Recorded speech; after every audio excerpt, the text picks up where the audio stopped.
میں Muhammad Abdul Aziz state president movement for peace and justice Telangana آپ سے مخاطب ہوں کہ یہ جو اوقاف کا ترمیمی بل ہے 2024 جس کو 2025 میں منظور کیا گیا، اس پر پوری ملت اسلامیہ ہند دل برداشتہ ہے، انہیں بڑا صدمہ ہوا ہے اس سے۔ اس موقع پر جو باتیں میڈیا کے ذریعے ہم پہنچانا چاہتے ہیں وہ یہ ہے کہ اس کی منظوری کے باوجود بھی جہاں تک اس بل کو قبول کرنے کی بات ہے، مسلمان اس بل کی مخالفت کرتا رہے گا، اس کی آنے والی نسلیں بھی اس کی مخالفت کرتے رہے گی، اس لیے کہ اپنا حق مانگ مگر ان کے تعاون سے نہ مانگ جو تیرے حق کا تصور ہی فنا کر ڈالے۔ ہمارا دستوری حق تھا، دستور کی دفعہ 25 اور 26 کے تحت، اس پورے کے اوپر انہوں نے بلڈوزر چلا دیا۔ ہم اس وقت جو میسج دینا چاہتے، جو پیغام دینا چاہتے، وہ مایوسی کا نہیں، وہ غم کا پیغام نہیں، اس لیے کہ ان حالات کے اندر ہی ہمارے لیے وہ مواقع نکل سکتے ہیں جو ہماری ملت کی ترقی کا سامان ہو سکتے ہیں۔ تو اس موقع پر ہم یہی کہنا چاہتے ہیں کہ یہ جو سیکولر جماعتیں تھیں جن کے چہرے بے نقاب ہوئے، ایک بہار کے نتیش بابو اور دوسرا آندھرا پردیش کے چندر بابو نائیڈو، تو انہی کے تعلق سے ہم یہ کہنا چاہتے ہیں کہ اپنا حق مانگتے رہیں گے، ہم کوشش کرتے رہیں گے، جدوجہد کرتے رہیں گے، مگر ان کے تعاون سے نہیں۔ یہ لوگ وہ ہیں جنہوں نے ہمارے حق کو ہی جو ہے پسے پوچھ ڈال دیا۔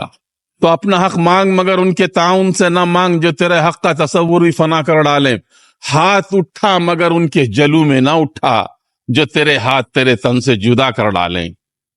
موجودہ نسلیں بھی اور آنے والی نسلیں بھی نتیش بابو اور ساتھ ہی ساتھ چندر بابو نائیڈو کے اس اقدام کو کبھی فراموش نہیں کرے گی۔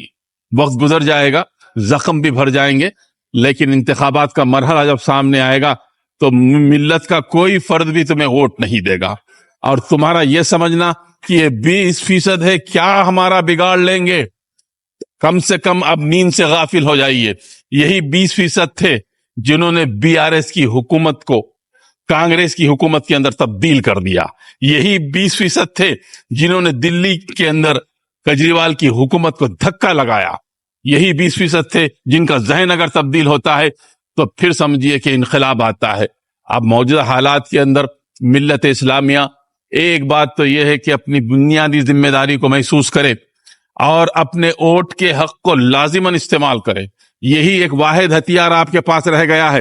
جہاں تک دستور ہے وہ کتابوں کے اندر ہے، لیکن جہاں تک انتخاب کے لیے رائے دہی ہے وہ آپ کے ہاتھ پہ موجود ہے۔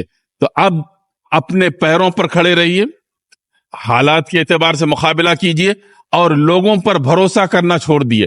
میں نے اندرا پارک میں احتجاجی جلسے میں بھی یہ بات کہی تھی کہ سہارے انسان کو کمزور کر دیتے ہیں۔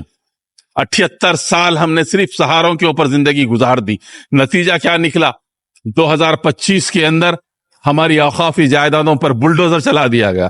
اب ان حالات میں کم سے کم جس کو آپ کہہ سکتے ہیں کہ شر کے اندر جو خیر کا پہلو ہے، اگر یہ ملت اپنے صفوں میں اتحاد پیدا کر لے، نمبر 1۔ دوسرا یہ کہ اپنے ووٹ کا صحیح استعمال کرے اور مناسب استعمال کرے۔ تیسرا یہ کہ جہاں مسلمانوں کے ووٹ تقسیم ہوتے ہیں، میں آپ سے بابانگ دوہل کہنا چاہتا ہوں، دیوبند ہو، رائے بریلی ہو، بھوپال ہو یا دیگر اور مقامات ہو، جہاں بڑی تعداد کے اندر جو ہے وہ طاقتیں ریپریزنٹ کرتی ہیں جنہوں نے آپ کے اس بل کو منظور کروایا ہے، آپ بیدار ہو جائیے۔ ایک ایک مقام سے اگر 10 15 مسلمان اگر مقابلہ کرتے ہیں، آپ کا ووٹ خود آپ کے درمیان تقسیم ہو جاتا ہے۔ میں آپ سے کہنا چاہتا ہوں کہ آپ اس سیاست کو کب سمجھیں گے کہ جو لوگ آپ کے بدخواہ ہیں وہ آپ کو کھڑا کرتے ہیں، آپ کے ووٹوں کو تقسیم کرتے ہیں۔ اپنے ووٹوں کو تقسیم مت ہونے دیجیے۔ یہی پیغام آج کے ان حالات کے اندر آپ کو دیا جاتا ہے۔ اور تیسری بات یہ ہے کہ بہت ساری چیزوں میں جو اچھا پہلو نکل کر آیا ہے کہ ان حالات کے اندر وہ یہ ہے کہ ایک بڑے پیمانے پر، میں بہت ہی اطمینان کے ساتھ کہہ رہا ہوں، بڑے پیمانے پر وفقہ ہی نہیں بلکہ اسلام کا بھی تعارف ہوا ہے۔ بڑے پیمانے پر یہ معلوم ہوا ہے کہ یہ ایک مقام کے اوپر اکثریت جو ہے کس طرح مظلوم بنا دیتی ہے اقلیت کو، پوری دنیا دیکھ رہی تھی. اس کے ذریعے بھی ایک پیغام پہنچا ہے. ہم یہاں کہنا چاہتے ہیں کہ ان حالات میں مسلمان اپنی صفوں میں اتحاد پیدا کریں، اپنے معاملات کو خود حل کریں، اور اپنے کسی بھی مسئلے کے اوپر کوئی ایسا راستہ اختیار نہ کرے جس سے فرقہ وارانہ منافرت، طبقاتی کشمکش، لسانی عصبیت اور فساد فی الارض رونما ہوتا ہو.